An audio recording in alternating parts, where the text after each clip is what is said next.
I just can't believe it. I can't believe they're doing this. And I can't believe Barry Jenkins is doing this. I mean, I guess money will make anybody do anything. It's the sad reality we live in. Money makes the world go round. You guys bought it, you guys paid for it, and now you guys get The Lion King 2. Set with Moonlight director Barry Jenkins for Walt Disney Studios. Oh my God. And it gets worse, folks. It gets worse! I got a lot of thoughts on this. Well, let's get through this headline and then we'll talk about it, okay? So, Walt Disney's set Oscar winner Barry Jenkins to direct the studio's follow-up to the 2019 blockbuster Lion King. Jeff Nathanson, who scripted the last installment, is back in the fold and has completed an initial draft of the script. Jenkins won the Oscar for scripting the Best Picture Moonlight and was nominated for adapting If Beale Street Could Talk.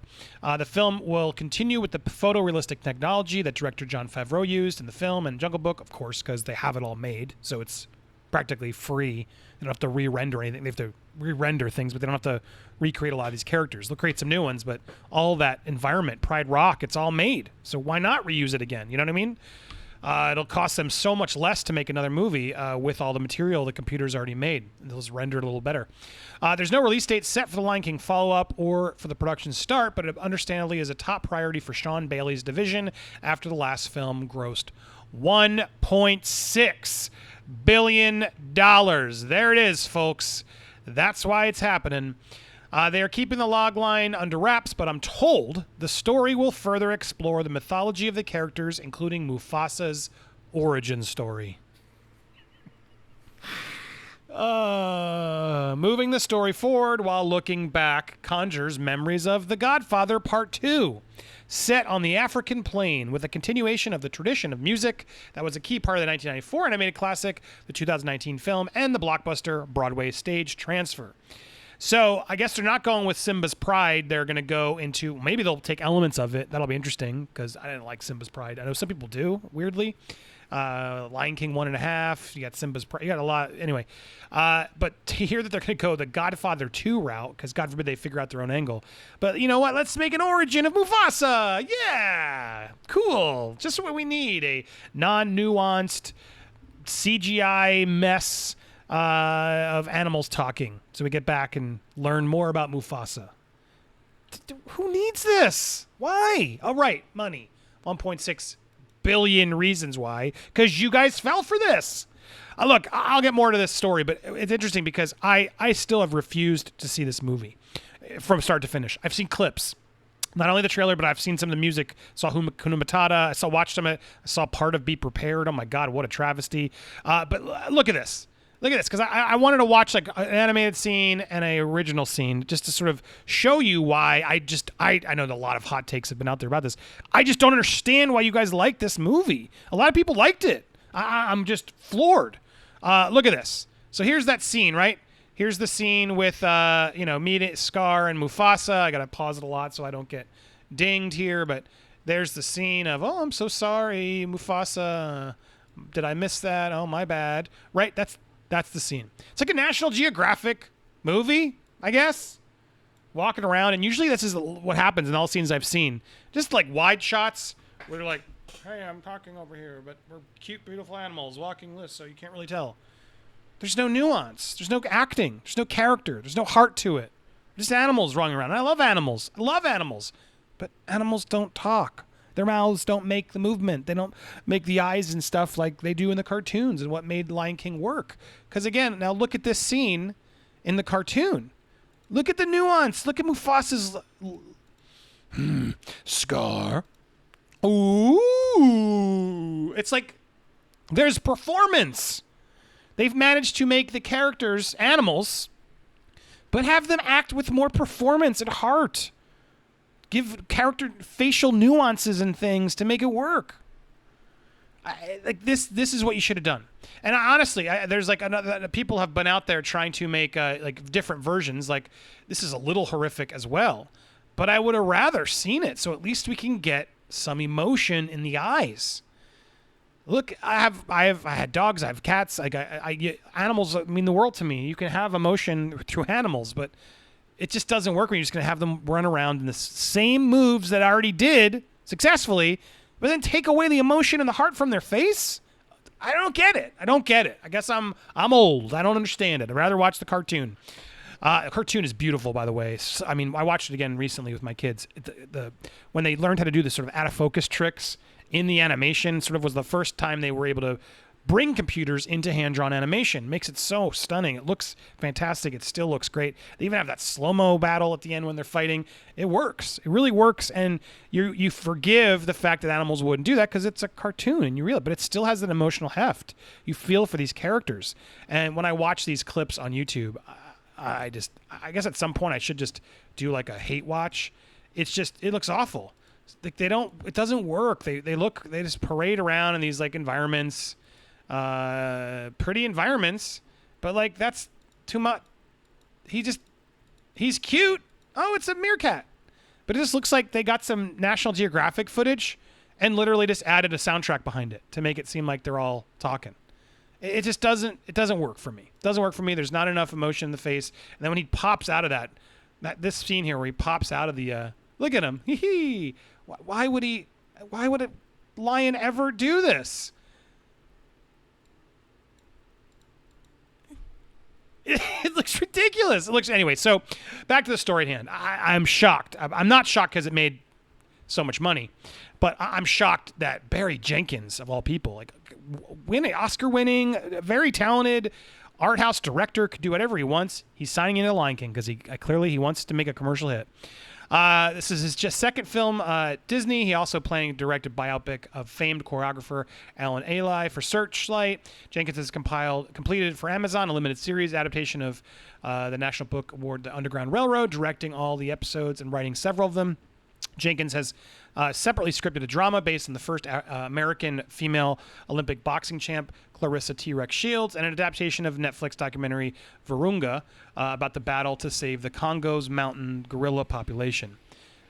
So look, that's all stuff that sounds awesome that I'm excited for Barry Jenkins to make, because he's an award-winning creative original filmmaker. Now he can go do those types of projects that might be harder to get funding, but they can because he's award-winning, creative, talented Barry Jenkins. But no, apparently he's going to do this. And it's because of this reason. Helping my sister raise two young boys during the 90s, I grew up with these characters, Jenkins said.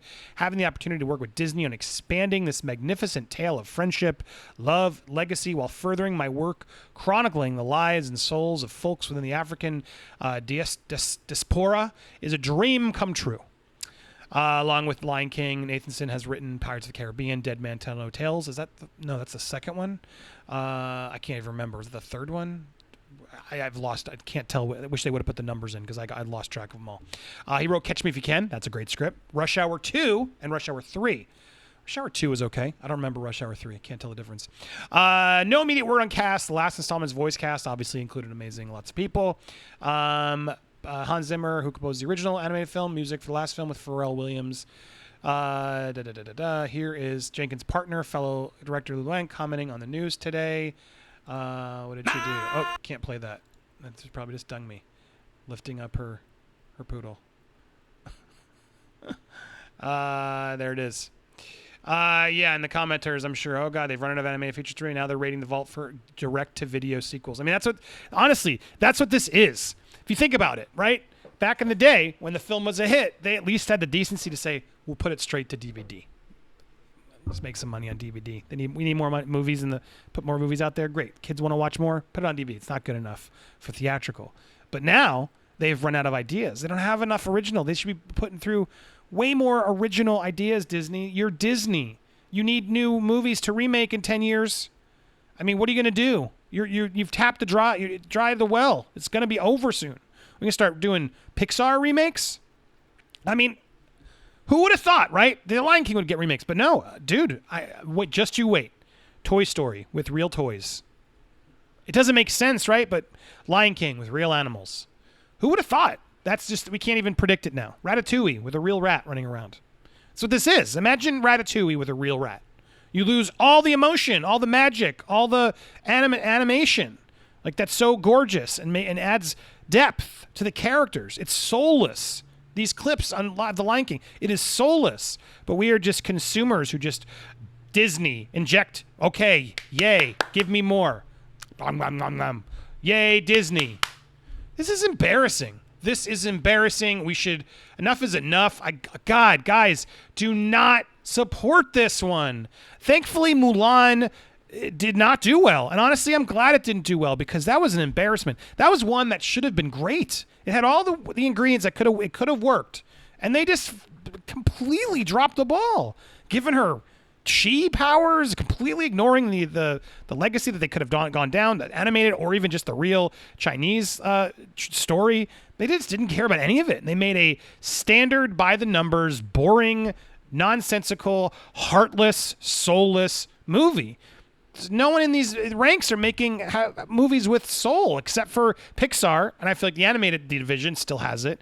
But man, they need to tap someone who can work with this computer technology to figure out how to do it. Get Pixar on board to make a Lion King movie. They probably would never have done it. That's why there's a separation of church and state there. We're not doing that one. Are you nuts? We're not doing Lion King. Why would we do that? I mean, it's bad enough their sequels are never as good. They're never as good these days. The sequels they're getting worse and worse. I didn't love Incredibles 2. Look, Toy Story 4, I didn't hate it, surprisingly, but I understand why people do. It was just unnecessary. And so they keep tapping the well for sequels. And thankfully, they tried to do it with Onward, which I was not a fan of, but you can't win them all. I'm looking forward to Soul. I hope that one has a lot of soul. But Disney, my man, Disney, you gotta figure this out. You got to figure this out. This is embarrassing, and we as consumers need to start making it clear to them, no, we want cool, original, new stories for our kids, for ourselves. Enough rehashing this crap. Am I crazy? Am I alone on this? Did you guys actually like this Lion King remake? You really want to see The Godfather 2 with Jon Favreau's CGI animals while he's making cooler and better things? Like, to me, Jon Favreau only made that movie so he could learn the technology to go make it in Star Wars. Like, I genuinely believe that. I feel like he did it with Jungle Book, and he's like, wow, all right, I can make a movie here with Jungle Book. And then he's like, oh, man, we made money. Imagine if I got the biggest crown jewel. I took the Lion King. Then I could really learn how to do that. The volume and all this, build these environments. I could make anything then. And, yeah, they're going to let me do it. They'll let me spend as much money as I want because it's the Lion King. It's a guaranteed moneymaker. And it was. So that's why I think Lion King was made. It was just like, yep, check the box. Let's get paid. That's why Bob Iger released so many movies that year. Think about it. He could have spread those movies out, made sure they were right. They literally rushed Frozen 2 to the deadline. If you watch the making of Frozen 2 on Disney Plus, it's unbelievable how they rushed that one to the deadline. But they dropped that year Endgame, Captain Marvel, Endgame, Lion King, Toy Story 4, Aladdin, Frozen 2, and the Star Wars one. All in the same year. I mean, that's unbelievable. You know why Bob Iger did that? Do you know why? I've said this, but let's wrap it all up here as we wrap things up. He did that all because he knew he was leaving. He knew it, and he was planning also. He put every movie that was a surefire no-brainer, every major big franchise they had left, he put them all there that year so he could leave at the height of Disney's powers. Karma, what happened? He's back. You know why? Because the world's in shambles. But that's what you get, Bob Iger, for trying to just throw out a bunch of crap before you left and say, you're the king. Look how much money I made. Of course, if you put every big franchise and rush it through the mill to give it out there, of course you're going to make some money. But were they all good? Frozen 2, no. Toy Story 4, no. Lion King, no. Captain Marvel, no. The Rise of Skywalker, no. Endgame, I would say, okay. They would pay attention. They paid attention to that one. There's still some problems with it, but that was a fun movie. And Aladdin, I mean, it was okay. Way better than I thought it would be. Still nothing like the original, but at least they tried to make it their own. That's what they did that year. So anyway, this is what to make it worse. Now we are going to make sequels to these garbage movies. Barry Jenkins, look, I don't know. I guess your kids like it, so you think, okay, cool, I can make a cool story. But this is money, dude. You just want the money. And I guess so. You want to make a big hit. This is sort of a guaranteed hit for you. That way you got one under your belt. You'll get even more money and power to make the stories you want to tell. If that's why you're doing it, I guess. But come on, man. You know this is silly. That movie was terrible, Lion King. It was just unnecessary and stupid. The pressure is on, my man. Figure this out. Ugh. Tell me what you guys think. This is depressing. Lion King 2 is on its way. What do you want to see? Did you remember Simba's Pride? Do you want to see that? You want to see the Godfather 2 version? Leave your thoughts down below. Just leave a comment down below. Keep the algorithm going. Am I crazy? I want to help it out. And don't forget, tonight we're live with the debates. Oh, it's going to be crazy. Click on over there, set a reminder, and join us tonight for the craziness. We're going to be throwing some back for sure. If not that, at least subscribe and check out all the other content here on Popcorn Planet. Hakuna Matata.